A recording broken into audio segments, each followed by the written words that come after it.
তো এরপরে আমাদের টপিক হচ্ছে রেইনফোর্সড কংক্রিট বিমস।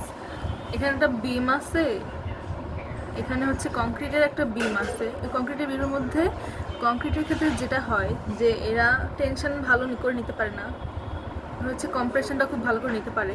অ্যান্ড আমরা যারা নিউট্রাল অ্যাক্সিসের উপরে হচ্ছে কম্প্রেশন থাকে এবং নিচে টেনশন থাকে, তাহলে নিচে কংক্রিটের ক্ষেত্রে যেহেতু ওরা টেনশন নিতেই পারে না, এই জন্য এই নিচের পার্টটা ইগনোর করি। আর যাতে স্ট্যাবিলিটি আসে তাই আমরা স্টিল দিয়ে দিই, স্টিলের হচ্ছে রেইনফোর্সমেন্ট দিয়ে দিই। এই যে কংক্রিটটাকে গ্রাহ্য করে লেখা আছে, তো স্টিল দিলে একদম টপ থেকে স্টিলের আগ পর্যন্ত লেন্থটা হচ্ছে গিয়ে ডি আর বেসটা তো হচ্ছে গিয়ে বি দিয়ে ডিনোট করলাম। আর স্টিল আছে হচ্ছে গিয়ে 3টা এখানে আপাতত। হ্যাঁ, 3টা স্টিল আছে।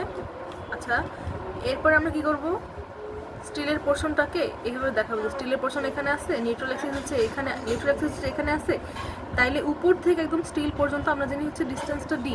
এখন তাহলে নিউট্রাল অ্যাক্সিসের ডিস্টেন্সটা বের করব। উপর থেকে নিউট্রাল অ্যাক্সিসের ডিস্টেন্স ধরলাম এক্স, আর হচ্ছে আর ওই নিউট্রাল অ্যাক্সিস থেকে আবার স্টিলের ডিস্টেন্স হচ্ছে ডি মাইনাস এক্স ধরলাম। করার পরে এখন এই ক্ষেত্রে নিউট্রাল অ্যাক্সিস আমরা নর্মালি বের করতে পারবো না যে y bar equals to a1 y1 plus a2 y2 by divided by a1 plus a2, এইভাবে বের করতে পারবো না। এখানে আমাদেরকে যেই পদ্ধতি অবলম্বন করে বের করতে হবে সেটা হচ্ছে first moment of inertia of the area above the neutral axis and down the neutral axis, below the neutral axis, এই দুটো সমান হবে। তো এটা করলাম। এখানে কি b ইন্টু এক্স, উপরের অংশটা যদি ধরি যে b ইন্টু এক্স, আর y1 কি x/2, এইটার উপরের অংশটার হচ্ছে সেন্ট্রয়েডাল ডিস্টেন্স যেটা। এরপরে আর স্টিলের ক্ষেত্রে নিচের অংশ হচ্ছে n ইন্টু এস। এখানে একটা জিনিস যে আমরা তাহলে পুরো বিমটাকেই হচ্ছে কংক্রিটের বিমটাকে আর যেখানে যেখানে স্টিল আছে সবগুলোকে আমরা কনভার্টিং টু কংক্রিট করে নিব। কংক্রিট করার জন্য আগের পার্টে কি দেখছিলাম যে এন বের করতে হয় মডিউলার রেশিও, এখানে কংক্রিটে বের করবো, তো কংক্রিটটাকে রেফারেন্স ধরলাম, এরপরে বের হয়েছে 8। আর তাইলে এই অংশের যেই এরিয়াটা ওইটাকে হচ্ছে এন দিয়ে গুণ করতে হবে অবশ্যই। তো গুণ করলাম। আর ডি মাইনাস এক্স কি, ওই যে নিউট্রাল অ্যাক্সিস থেকে এটা নিউট্রাল অ্যাক্সিস থেকে ওইটাখানে নিউট্রাল অ্যাক্সিসের দূরত্ব। এরপরে বের করলাম এরকমটা আসে।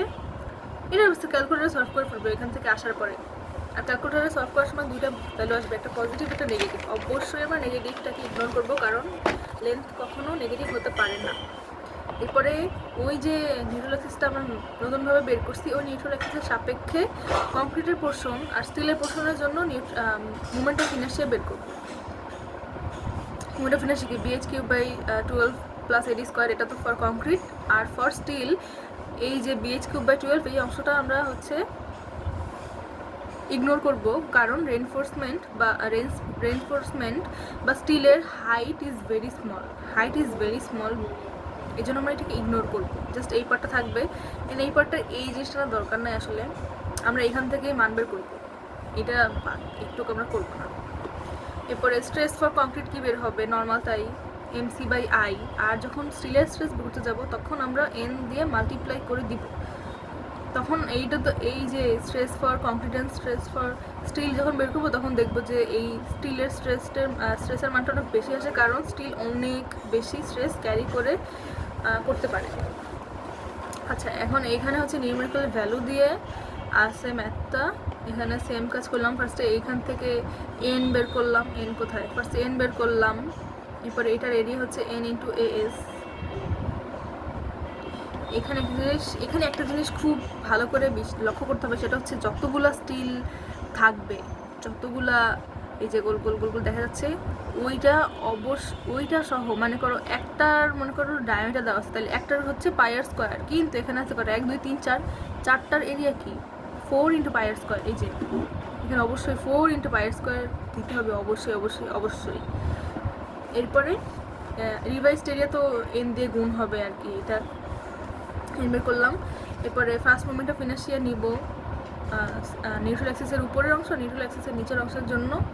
তারপরে আমরা আগের নিয়মে বের করবো, এক্স বের করলাম, বের হয়ে গেল।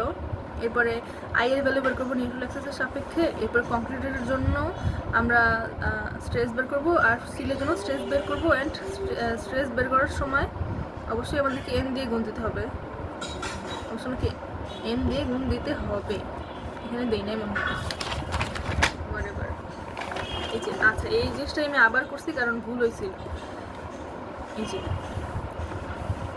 কংক্রিটের ম্যাক্সিমাম কম্প্রেসিভ স্ট্রেস আসবে অ্যান্ড স্টিলে ম্যাক্সিমাম টেনসাইল স্ট্রেস আসবে।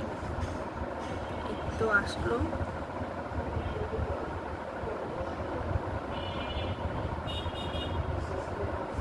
আচ্ছা, এখানে জিনিস করছি যে এটার ক্ষেত্রে আমরা এন দিয়ে গুণ দিই নাই, না আমরা এন দিয়ে গুণ দিই নাই, কিন্তু বাকি সব জায়গায় দিছি, এন এস দিছি, সবই দিছি, কিন্তু ফার্স্ট স্টিলের ক্ষেত্রে যখন নতুন করে বের করছি তখন আমরা এন দিয়ে গুণ দিই নাই।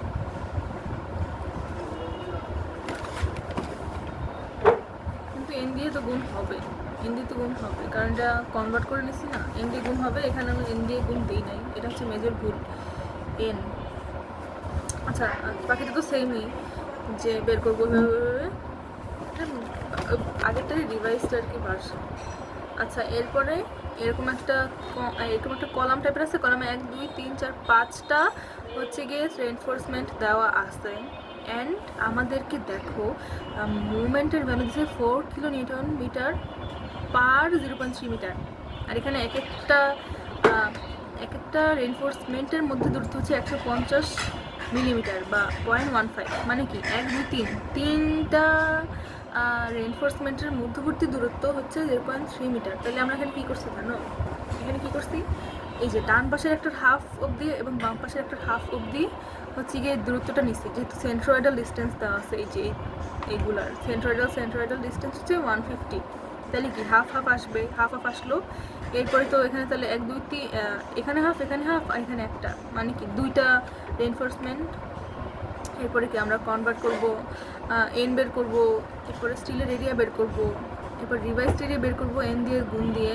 দেন ফার্স্ট মোমেন্ট অফ ইনার্শিয়া নেওয়ার পরে আমরা এক্স এর মানটা পাবো। এরপরে তো ওই সেন্ট্রয়েডাল অ্যাক্সিসে পেয়ে যাবো, তখন সেন্ট্রয়েডাল অ্যাক্সিসের সাপেক্ষে আমরা মোমেন্ট অফ ইনার্শিয়াটা বের করব। এরপর কংক্রিটের জন্য কি normal sigma max equals to MC by I দিয়ে করবো, আর ফার্স্ট স্টিলের জন্য এন দিয়ে গুণ দিব। আর কংক্রিটের জন্য ম্যাক্সিমাম কম্প্রেসিভ স্ট্রেস উপরে আসবে, তখন এই এক্সের দূরত্বটা নিব। আর ম্যাক্সিমাম টেনসাইল স্ট্রেস হচ্ছে স্টিলের জন্য আসবে, তখন আমরা এই যে 120 মাইনাস এক্স এই দূরত্বটা নিব। এরপরে আসি এই ম্যাথের ক্ষেত্রে দুইটা দেওয়া আছে স্টিল, যেটা এক্সাম্পলের ম্যাথ, দুইটা স্টিল দেওয়া আছে। তাহলে কি আমরা এন দিয়ে যখন গুণ দিব, এই যে মেজর ভুল আমি যেটা শাসন করি, এরিয়া নিতে ভুল করা, আমি 2 দিয়ে গুণ দিই না, কিন্তু এটা অবশ্যই দিতে হবে। এখানে ফার্স্ট মোমেন্ট অফ ইনার্শিয়া নিলাম, এক্স বের করলাম। এরপরে নিউট্রাল অ্যাক্সিসের সাপেক্ষে আমাদেরকে মোমেন্ট অফ ইনার্শিয়া বের করতে হবে। এরপরে কংক্রিটের জন্য বের করতে হবে স্ট্রেস, এবং স্টিলের জন্য স্ট্রেস বের করতে হবে, অবশ্যই এন দিয়ে গুণ দিতে হবে। এরপরে এখানে করে দেওয়া আছে 1 2 3 4 চারটা দেওয়া আছে স্টিল, তাহলে 4 দিয়ে অবশ্যই গুণ হবে এরিয়া বের করার সময়। পরে বাকিটা সেম প্রসেস পারবো।